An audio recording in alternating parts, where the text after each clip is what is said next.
You know, everybody has the same question first, and it's the one we do want to start with, James. And thank you so much for being here. We just love you so much, and your art's so gorgeous. We're very excited to be here. And thank you. Yes. Thank you. And for your facility, and it actually fits my art perfectly to have an old house instead of just a regular museum. Thank you. Yeah. Well, that's one of the things beautiful. we feel. Yeah, that's one of the things we feel blessed about, is being able to put the artwork in walls like this with such an atmosphere. Of course, yours is so fantastic. What can I say? And you know, I try. Yeah. Everybody always wants to know how you started from the mail room, literally the mail boy, the real truth, in the mail room, to one of the most well-renowned Disney artists of modern times. Can you tell us briefly how that happened? Well, it was, I went away to do my active duty in the military, and when I came back from my time away, I didn't have a job anymore, which was kind of a crime.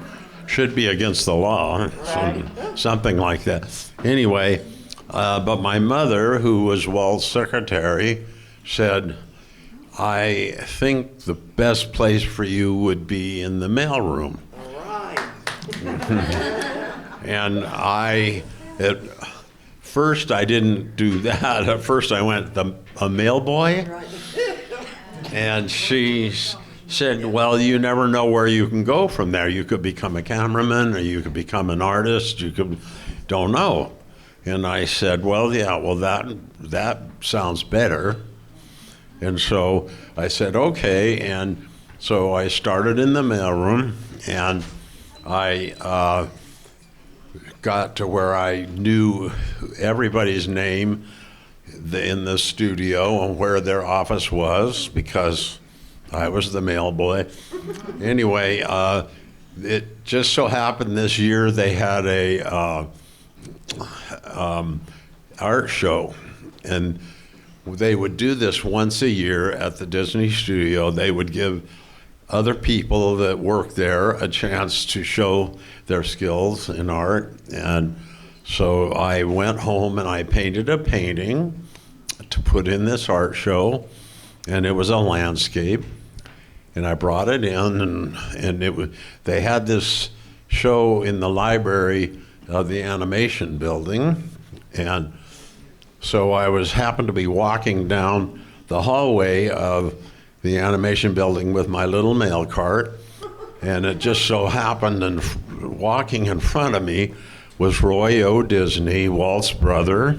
And I had this little voice in the back of my head saying, go tell Roy to look at your painting and see what he thinks of it.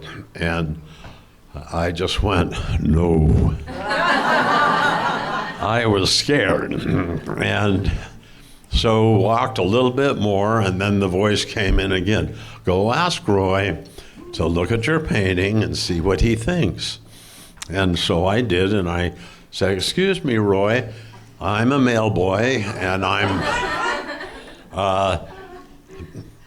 just have a painting in this new show in here, and I would love to see what you think of it, because I've never shown a piece of art that I've done to anybody. It was just something that I did for fun. And so he said, sure, I'll look at that. And so later on in the day, I was walking down the mail in front of the animation library again, where I had seen him before, and the ladies that were working this art show where the art show was, came out and said, oh my gosh, you got to come see what happened. And I said, what happened? And they said, well, just come and look and see. And I came in to the library there, and next to my painting was a big star. Yeah, and that's what I did too. Whoa. But better than that, next to that was the signature on this little sheet of paper with the price on it. Roy O. Disney. He had purchased this painting, $30. And so if anyone wants to know where my prices start, $30 from Roy O. Disney. And there, here, she has a picture of the painting.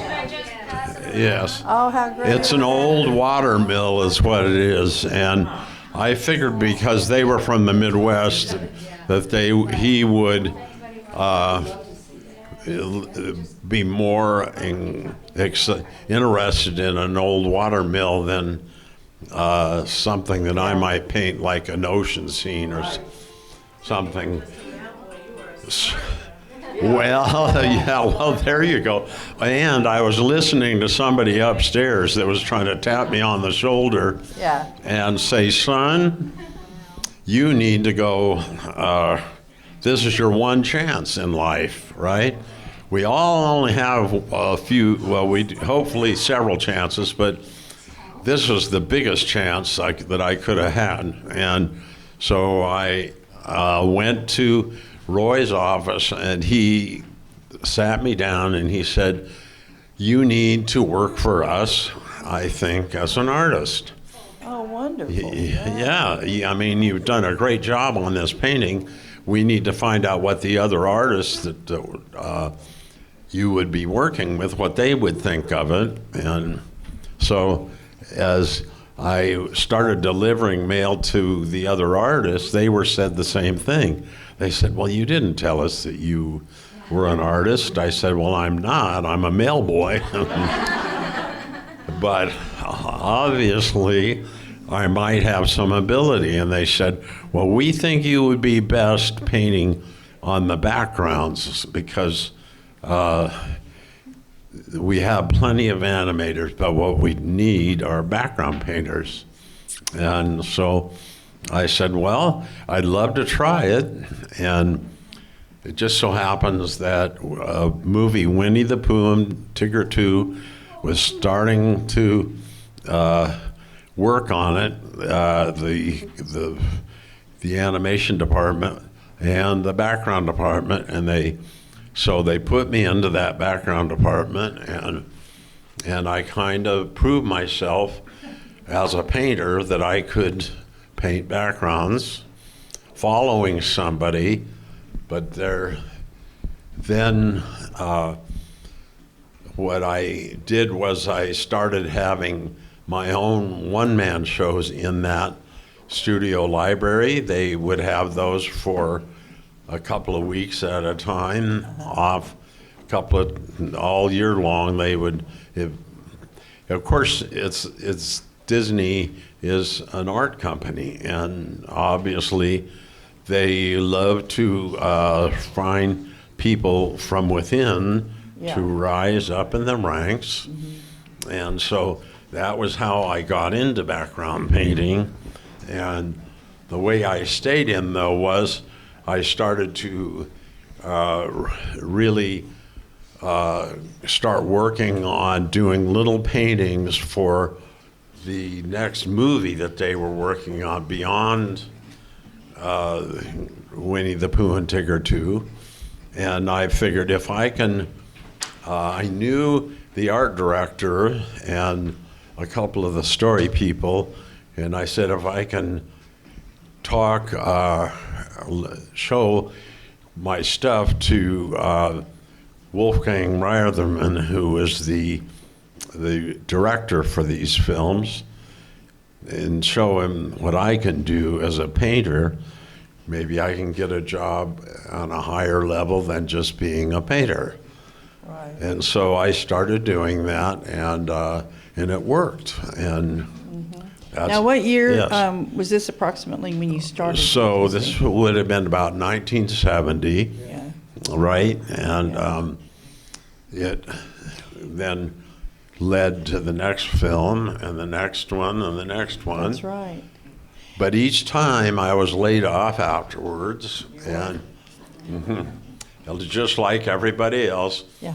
because they can't afford to just keep all those artists. And so, anyway, every time I stayed in the mailroom until the art props department, which made props and things for live action film, they gave me a job there so that I would be doing more than just delivering mail. In the art props department is where I stayed off and on for the next few years, but then after 3 more films, there came the Fox and the Hound, and yes, Right behind me is Fox and the Hound, yeah. which is actually, people always ask me, what's my favorite film? Well, that's basically my favorite film because it's so full of emotion and fun and excitement.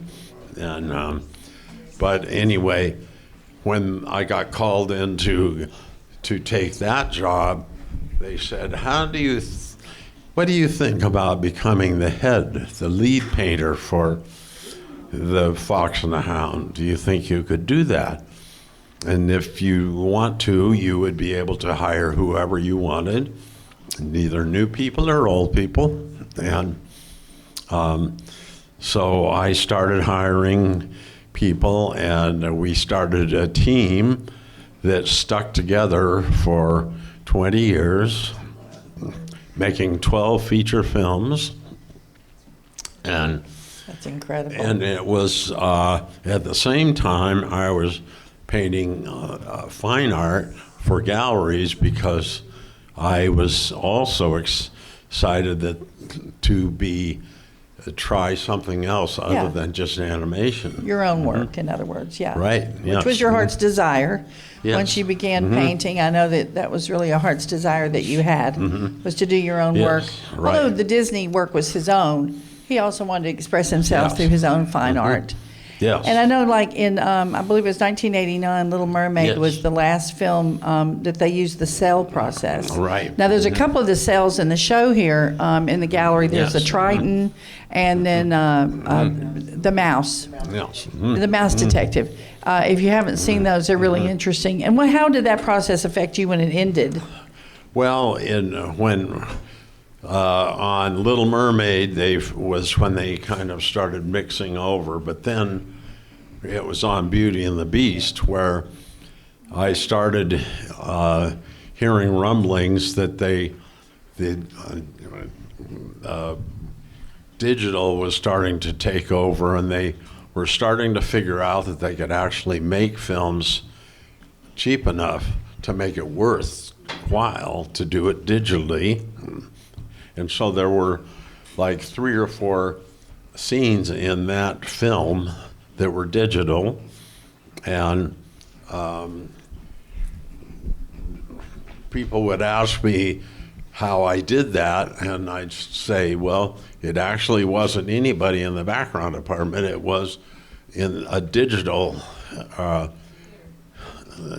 done with a whole other department in a whole different way, and that's why it looked different and it looked good. And I started going, uh-oh, what does this say for my future? Because now all of a sudden, I've made all these films, but I don't know how to paint with a computer.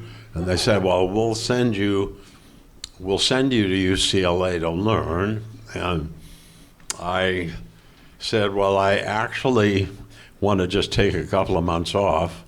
And I did, and I just started painting my fine art.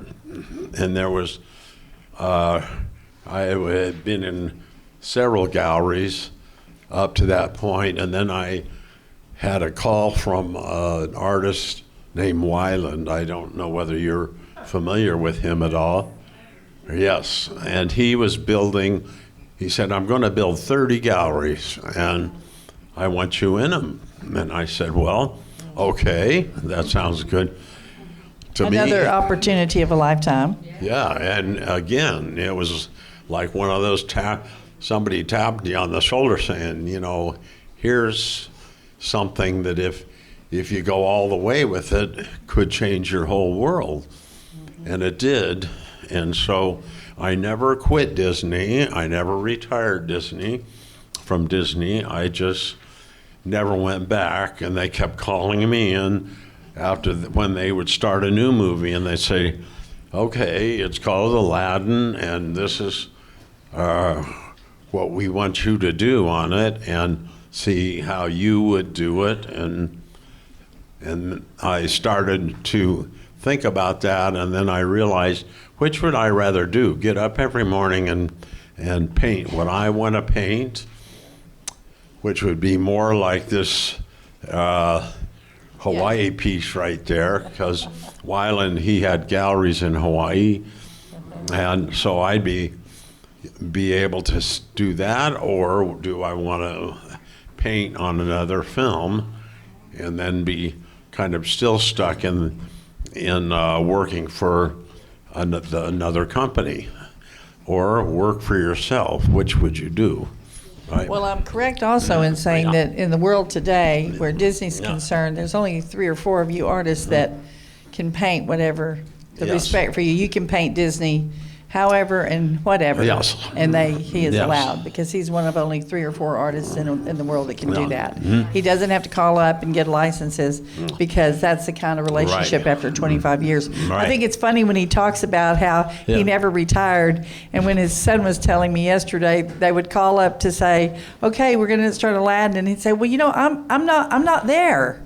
I'm not there. They'd say, oh, okay. So he just slowly, I think, left the Scotch tape dispenser on his desk, and like we said, probably a trash can still there. His name might still be on the desk today. It still might be there. Yeah, exactly. Yeah, that's what. Yeah. And in 1991, Beauty and the Beast one was up for the big Academy Awards. Yes, true. 5, 6, 7 Academy Awards. The first one animated film ever nominated for Academy Awards, which you worked on, of course, all the background. That was a huge honor, huge. Yes. Best Picture, which had never had an animated film at that time nominated for Best Picture. Yeah. Well, and so the rest is history. Starting in the mailroom, and now here we are in a museum. That's right. Showing my artwork. And so imagine, from the point of view of an artist, what that is like. When John Block said, we're going to be giving you a show at a museum this year, I just couldn't believe it at first. I said, well, I'll wait and see that happen. Now, well, here you are. And then here I am. And the nice part about it is it's all for all you folks, because all of us artists, at least most of us, what we want to do is just excite people. We want to be able to paint something that enhances their life. And when they walk into a room where there's a painting that is alive and is exciting, then their world is exciting. So that's why it's so fun to see through all the years now, because there's some here that are some paintings that are 40 years old. Right. Yeah. Interesting too with someone like James, because us being a school and being able to bring the students down and look at the work and tell your story, how you started in the mailroom, how inspiring that is for young people, teenagers and young kids that really begin to understand the concept of your dreams coming true. It's stories like that that really, really make a difference, James. Well, I hope so. That's very exciting to me, because thank you. That's passing it on. We appreciate that so much. And then the other thing we want to hear about is, I hear a great story about a dog named Jigger. Yes. And I think that's something we can't not leave this without hearing about Jigger. I think that has a good impact in your whole story. Well, it did. And I didn't even know really the story of Jigger until my book was being written in the 90s, and my mother was interviewed by the person who was writing it, and she told this story of how we had this dog Jigger, and Jigger was a Cocker Spaniel, which was really the puppy of from Lady and the Tramp. And Hamilton Lusk, who was the director, they used their Cocker Lady as the model for the movie. And Jigger was one of the puppies, and he was called Jigger because he was the color of whiskey. And as I figured out later, because I never could figure out, why did we call him Jigger? And yeah, I'm sure, for sure. And the only thing is that Jigger was a tramp. He ran around, and remember there was a time, this was in the San Fernando Valley in California, and there was a time when not every house had a fence around it, and Right. a little Jigger would get out, and he was a rascal, and he would get caught by the pound, and my dad would have to go bail him out again, and but he was a good dog, and so that was the story of Jigger. Mm-hmm. He was populating the neighborhood. His offspring, yes, mm-hmm. Yes. Mm-hmm. Well, you know, one of the most important things we want to do when we have artists talk like this is we like to bring the audience in. I think it's important when you come and you get to visit with an artist like this that you get to ask questions to where it gives you the time to ask something that maybe I'm going to fail to comment on. So I want to give some time here for James to be able to answer a couple of questions, and I'm sure there's a couple of them that you'd like to ask. So I want to open up at this time for anyone to ask James a question about anything to do with his work or even his personal life on a certain level. Lori's starting to get scared. Yeah, his wife's sitting over here. Yes, ma'am. Right back here. So I have because I know Wyland, because I'm from Orange County and I moved here a year ago. I have the Wyland one with the Little Mermaid. So you're the one that painted the Little Mermaid? Well, Wyland has a license to paint the Disney characters too.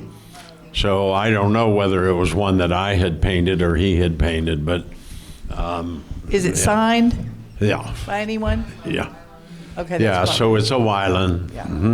Is that the Yeah. place over by Boardwalk in Disney World?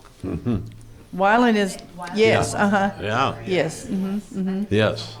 Usually if it's a James Coleman piece, basically he'll Yes. have his signature. It'll have It my will say signature James on Coleman it. Yeah. on there. And Wyland and I have done pieces where he painted the bottom half and I painted the top half, and we both have our signatures on that. Yes, ma'am. Just learning to paint prior to the painting that hung in the wall as he was a mail clerk.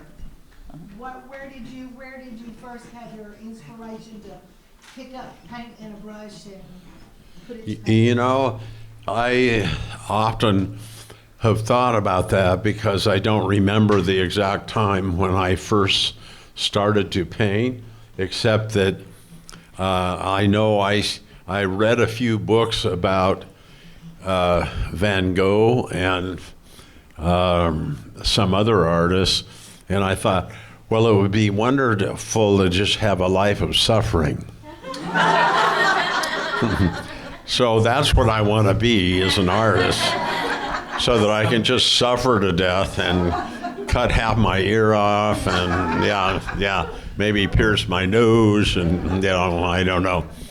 But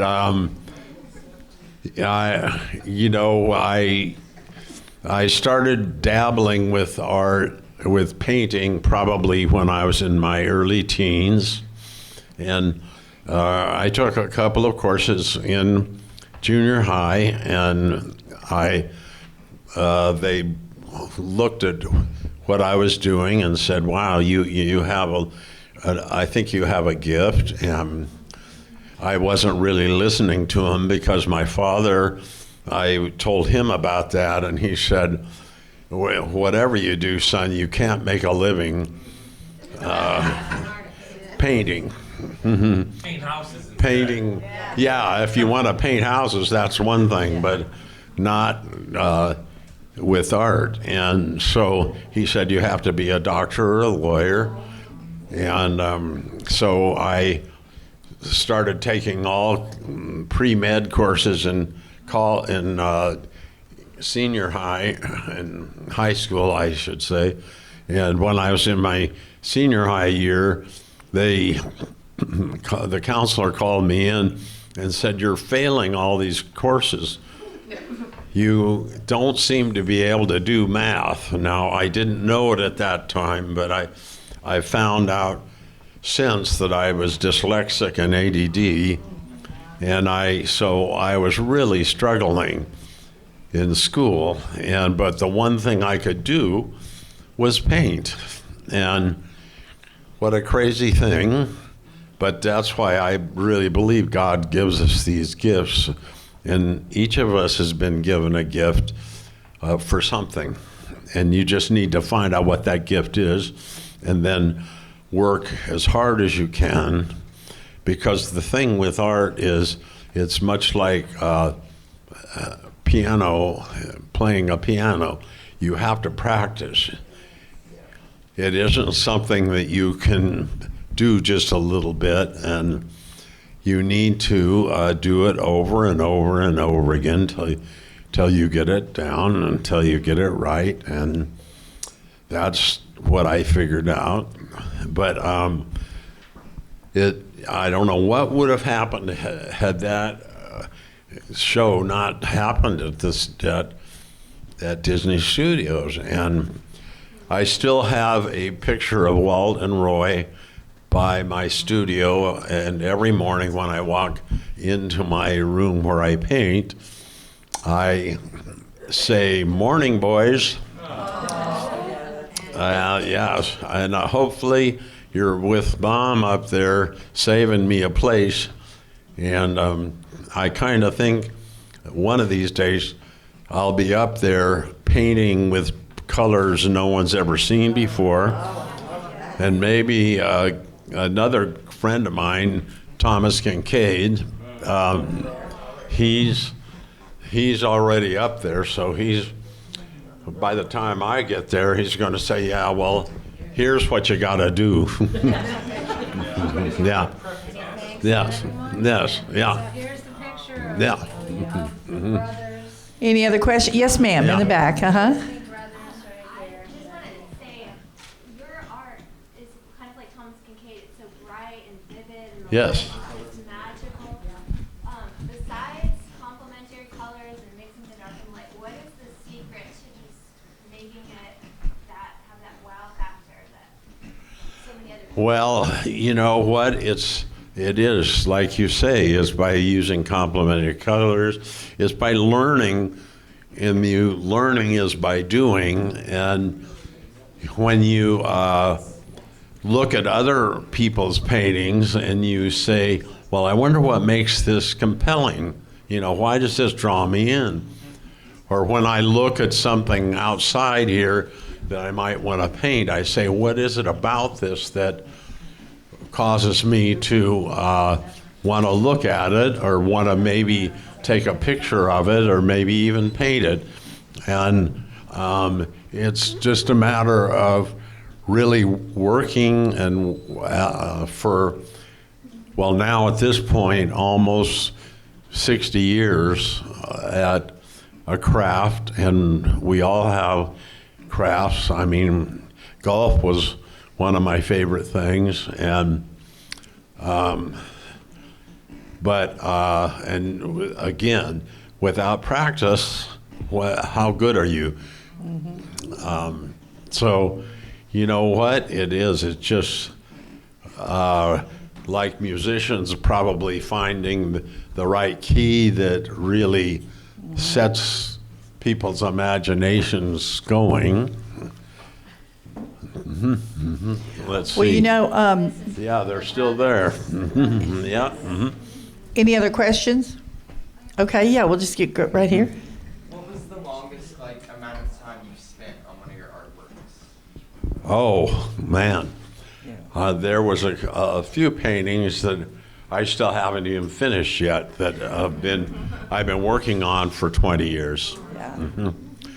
And But if you said a typical yes. time a painting may take, it doesn't matter. Do you think like typically would it be like a 20-hour, 60-hour? Well, it all varies. Every painting is different, and there's so much of it has to do with the underpainting of a painting and how I started. And I can't even answer the as to how all this works, but I just believe that it's a conduit from up above, for me anyway, and that's why you'll notice that in a lot of my paintings I have a scripture, John 8:12. I'm the light of the world. He who follows me never walks in shadow, but has the light of life. And I've been putting that on there for about 25 years because people always ask, where does the color, just like you did, where does the brightness come from? Where does how do you make this magic happen? And I just explain I don't. But what it is it's a lot of practice, like I was saying. That's wonderful. Yes, in the back. Uh-huh. Yeah, what advice would you have for young people who have a talent in art, but maybe aren't sure what to do with it? Well, it would be good to find a school like this.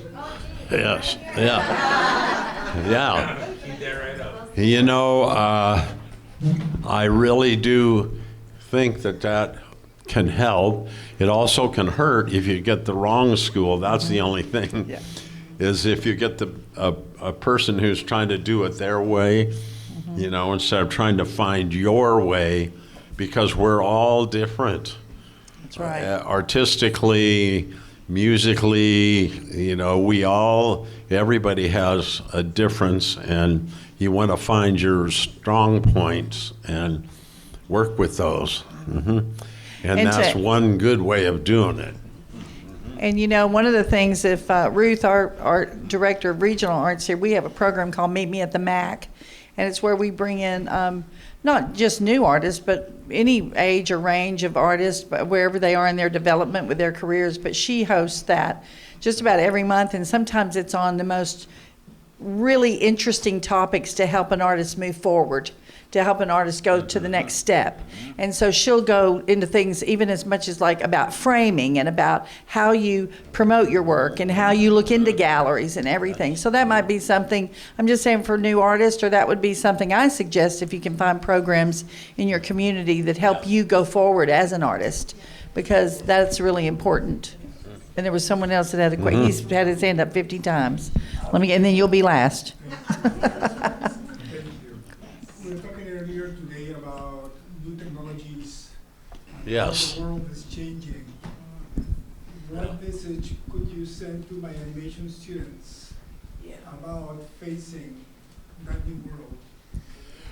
Well, it's hard because I don't know how to face that new world either. And I realize it's there. Digital world, digital is there. And it's just like we're all hearing about AI, and that's the big thing now, is in everything is AI, and we're all hearing about that and how it's going to change the world. And that's good as long as it changes it for the better. Now with animation, I'm just glad that I moved on at when I did. Now the interesting thing is there's a lady named Lisa Keene that I hired out of art school when she was in her early 20s, and she's still the head of the animation background department, I mean, as far as I know right now, at Disney. And she went back to UCLA to learn how to do digital. And so the answer to that is, if you want to learn about some sort of new way of doing it, you may need to go to a school to learn how. But the other thing is we have what's called YouTube, and this is a crazy thing where you can watch somebody paint. I mean, you can watch me paint.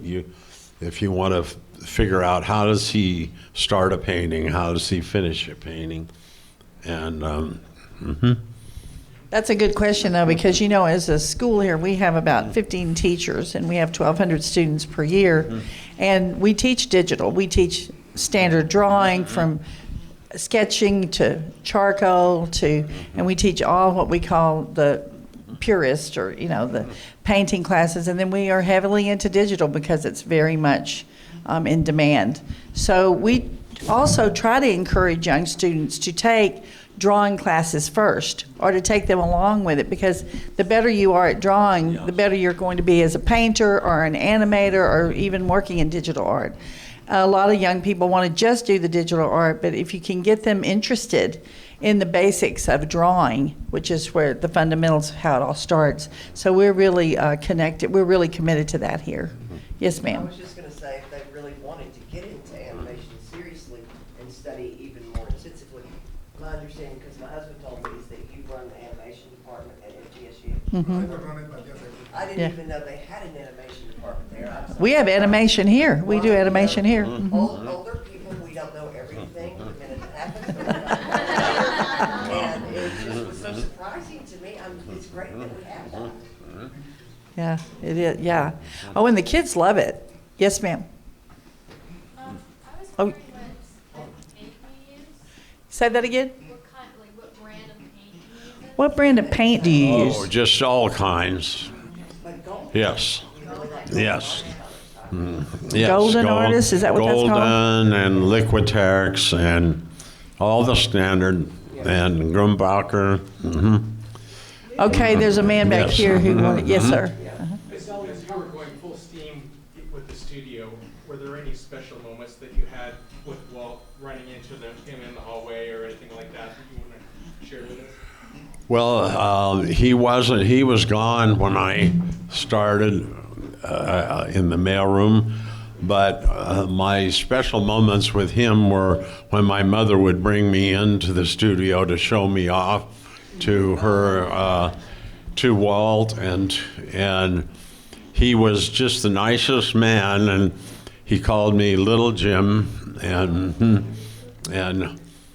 so I was Little Jimmy, and I just remember that he seemed like he always had a red cardigan sweater on, and it may be that he was always in that because that was maybe his dress down once he got to work and comfortable, or I don't know, but he was just the nicest man.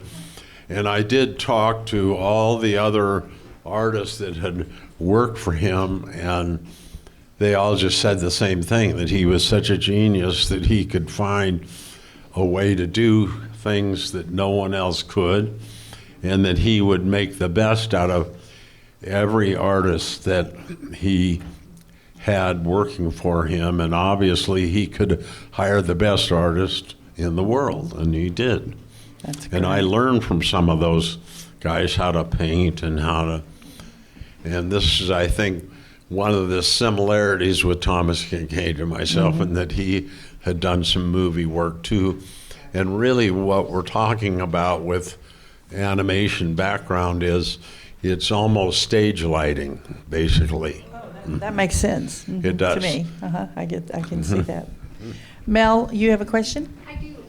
There's a couple examples here, I think, hanging, but I was reading about how you've been innovating lately with your technique, but mimicking the old way of getting the depth into the animation. Can you tell us a little Yes. about that process? It's called DMI, Dimensional Modern Impressionism, and what it it simulates a multiplane camera, and in fact there's 3 of them right here, and Yeah, right here. Those are the DMI pieces. it's on painting on metal, starting on metal, and then we pour resin over the top of that, and I paint on that level, and then we keep doing that up to 3 to 4 levels, and you can take a close look at these, and if there's something that's really, really shiny, it's a DMI, and we have several here. Yeah, we do. Mhm. I think there's a couple in there too, but I know Yeah, in here, right and here. Mhm. There's the one that is a pirate ship that Oh, you yeah. you The Peter can Pan. really see it The Peter in Pan that. series. Yeah. Oh, yeah, it looks great. And it really gives you that 3D look. And I had tried painting on like layers of glass and things, and then the framers would get dust in there, and nothing would work. And then Scott and I sat and figured out, well, how can we do a multiplane piece, but it's got to be on something heavy enough to hold it. Couple of things I want to say. Thank you. Is again, thank you, James. This has Yes. been wonderful. I wanted to end with telling you guys a little very quick story. But every time we install an exhibition, if you stick your head in here, it's pretty crazy. The trucks come and they always pull up and say, "Where are your loading docks?" Yeah. Well, you can choose that door or that door. Oh boy. Yeah, and we go, okay. But anyway, so we have a lot of fun. But this is called the Wow Wall. And we've called it the Wow Wall I'm going on 9 years as a director here, and we called it the Wow Wall. When we first became a museum, this was dilapidated and things you wouldn't believe, but we've really worked hard, and so we call this a Wow Wall because the deal is when someone walks in the door, the first thing is you look ahead. As you go, and wow. so we go, yeah. Well, on Friday, I was running around finishing up some things, but the show was all completed. We were doing the last minute touches and cleaning and everything, and I stopped by for just a minute, and when I walked through the front here, the door opened, and a young lady, and she was probably about 18, 19 years old, and she walked through the door, and she opened the door just like this, and she went, "Wow." And I said, that's exactly why we call it the Wow Wall. So we got to actually hear someone walk in and go, wow. So you brought the wow factor really here to us, James, I will tell you good. that. Well, and we these just are want to, two really. yeah, and well, they are big Strong. wow factors. So we want to say nothing but blessings to you in your future, Oh, thank and you got a lot ahead of you that you're working on, and we're so excited and honored that we get to share this between now and next year. And so we'll keep you posted on all the great visitors we have and send you pictures and everything. And we want to Okay, thank you, very Lori, good. too, for being here. James's wife, Lori, right here. We want to thank you. So a big round of applause for James Coleman. Thank you all for being here. And we hope to see you again soon. Okay, remember, we're open every day but Monday. So come and visit and bring friends. And we Anything- can't wait to come back again, so. Oh, well, thank you. Well, we want you to come back Yeah. really soon.